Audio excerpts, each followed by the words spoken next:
Бәршіңізға да еңішлар, жыңы үн кечілерге, бүгінгі яшқа қатласу, жор шатлық, жыңы бәршіңізға да яшсын деп, бүгінгі жобамның тақырыбын осылайды бастауыма болушы еді. Бірақ менің жүрегім әрқашанда қазақ тілі деп соғып, ана тілім қазақ тілінде болған. Сәлеметсіздер ме? Мен 249 мектеп лицейінің 9 сынып оқушысы Болат Аделя. Бүгінгі менің жобамның тақырыбы «Мен Қазақстан азаматы болғаныма мақтанамын».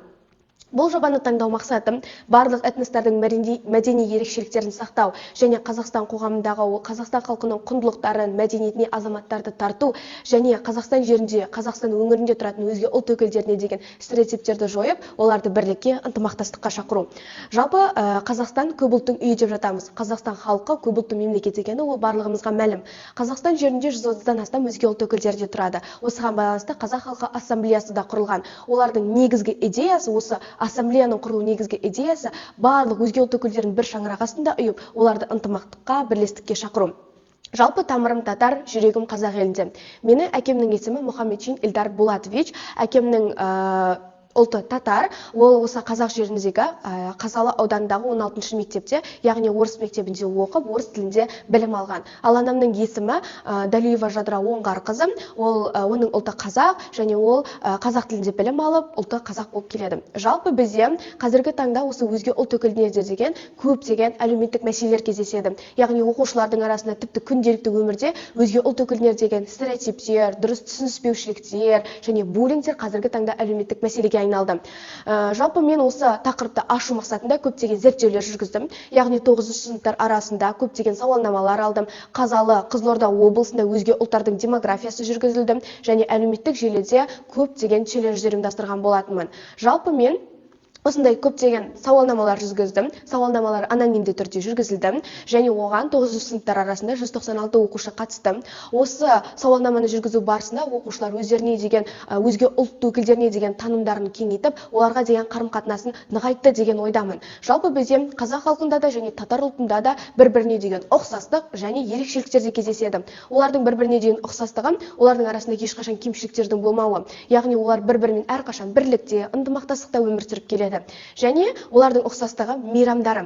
Және бізде қазіргі таңда қазақ халқында Наурыз мейрамы тойланады. Ол жақта да Наурыз деп мейрамдар бірдей тойланады және діні әрқашанда ислам діні. Татар халқының ерекшеліктері ол жақта тілдік, әр ұлттың өзіндік ана тілі болады. Бұл жақта да әр елде өзіндік ана тілдері бар және ұлттық киімдері. Ұлттық киімдері біршама бір-біріне ұқсас болғанымен, бірақ айқын ерекшеліктер де байқалады. Және тағамдары, қазақ халқының ұлттық асы ет тағамы болса, татар халқында чак-чак деген өздерінің ұлттық тағамдары бар. Және мен көптеген зерттеулер жүргіздім. Қазақстан Республикасы бойынша халық санақтары осылай, және Қызылорда облысы бойынша, Қазалы ауданы бойынша өзге ұлттардың демографиясы осылай айқын көрсетілген. Жалпы бізде Бірлік единство этномәдени қоғамдық бірлестігі.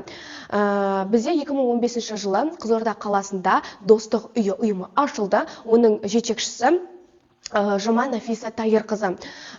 Жалпы бізде осындай мәселелердің туындау себептері дұрыс ақпараттың жетіспеушілігінен, өзге ұлттарды дұрыс танымауынан, олардың танымдық ерекшеліктері дұрыс дамымауы және сегрегация, яғни топқа бөлініп өзге ұлт өкілдерін кемсіту деген секілді жүйелер қазіргі таңда осындай мәселелердің туындауына себепкер болып жатыр. Осындай мәселелерді шешу үшін ұсынатын шешімі ол дұрыс ақпараттандыру, көптеген челленджді жүргізу, стереотиптерді жойып, өзге ұлт өкілдеріне деген адамдарға көптеген ақпараттар берілсе деген менің ұсынатын шешімдерім бар. Мен өзге ұлт өзімдей атты челленджімді бастаған болатынмын. Ол барлық әлеуметтік желісінде тарады және осы сілтеме арқылы оны көруге болады.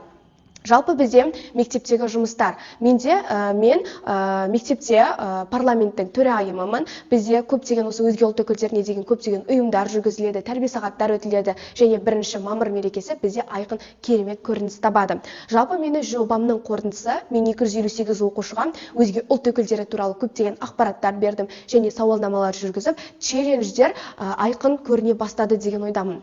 Жалпы бізде менің жобамның қорытындысы бойынша ұсыныс шешімдері оқушыларда мектеп психологтары ұсынып жетекшілер тарапынан көбірек ақпарат берілсе деймін. Және өзге ұлты өзімде челленджі жалпы Қазақстан бойынша тарасын деген ұсынысым бар. Және 1 мамыр бірлік мерекесінде Қазақстанда өзге ұлт өкілдері деген көптеген ақпараттар беріліп, олардың ұлттық тағамдары, ұлттық киімдері туралы көптеген жүйелер жалғасса деймін. Менің жобам осылай аяқталды. Назарларыңызға рахмет.